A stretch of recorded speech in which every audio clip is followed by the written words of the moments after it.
నా స్కూల్‌మేట్ ఆలీ అని ఉన్నాడండి. వాడెప్పుడో పెళ్ళైన కొత్తలో ఒకసారి కలిసాడు. కలిసి "అరే మల్లిగా, అరే మనం రెస్టారెంట్‌కి పోయి ఫుడ్ ఆర్డర్ చేస్తాము.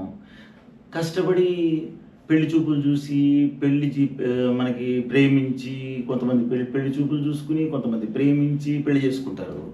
2 ఒకలానే అనిపిస్తాయి భయ్. రెస్టారెంట్‌కెళ్ళి ఫుడ్ ఆర్డర్ చేసుడు, ఈ పెళ్లి చేసుకునుడు 2 ఒకలానే అనిపిస్తాయంటే దానికి దీనికి సంబంధం ఏంట్రా అన్నాను. అది కాదురా భయ్, మనం ఇప్పుడు రెస్టారెంట్‌కి పోతామా? ఫుడ్ ఆర్డర్ చేస్తామా? తీరా ఫుడ్ వచ్చిన తర్వాత పక్కన ఆడెవడో ఆర్డర్ చేసిన ఫుడ్డు అది బాగా అనిపిస్తదిరా మనకి. పక్కనోడు అరే! అది ఆర్డర్ చేసి ఉండాలి. అరే! ఎందుకు ఇది ఆర్డర్ చేసినా? ఆడు ఆర్డర్ చేసింది నేను కూడా ఆర్డర్ చేసుంటే బావుండు. అట్లా అనిపిస్తది కదా మనకి. అట్లాగే పెళ్లి తర్వాత కూడారా, మనం పెళ్ళైన తర్వాత ఇంకోడెవడో పెళ్లి చేసుకొని కొత్తగా వైఫ్‌ని చూపిస్తే, తీసుకొచ్చి మనకి పరిచయం చేస్తే, అర్రె! వాడి సెలక్షన్ బావుందిరా భయ్! మన సెలక్షన్ పెద్ద బాల. వాడి సెలక్షన్ బావుందిరా భయ్ అనిపిస్తదిరా.